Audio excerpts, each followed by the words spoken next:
Hi, in this video you're going to learn how to create a student roster that you can print out from PowerTeacher Pro. You can also create a student roster report from PowerTeacher, but the handy thing about PowerTeacher Pro is that you can select multiple classes to print the student roster, so you don't have to go through every time and print each class separately. You can just do them all at once. So here I am logged into PowerTeacher Pro. I'm on my home screen. So to make the student roster report, I go to Reports, and then Student Roster. I'm going to keep the report title as Student Roster Report. I can go ahead, right now I'm only in my East Hemisphere class, but I can go ahead and select my other classes that I want to run the roster for. And then I'm going to keep my layout. I would like the roster to display by student, and I'd like them to display by last name, although you can choose to display them by other things in a different order.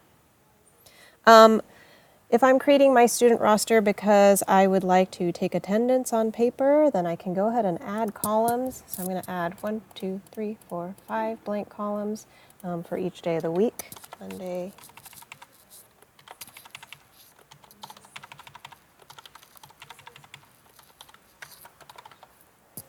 and then when my report runs, it's going to have a column for all the names and then a column for each of these days of the week where I can mark my attendance. If you would like to select only specific students to show up on this roster report, then you can click the Students tab. And then the last thing is this Format tab. So for reports, the orientation is actually usually defaulted to landscape, and I prefer to select Portrait. So I'm going to select Portrait, and then I'd like to have a page break between classes so I can have one class per page. Once all your settings are done, you can go ahead and click Run Report, and then it'll ask you to either save the file or open it with Adobe. When you open it with Adobe, you can see a preview of the roster report before you print it out, and then print using your normal print functions on the computer.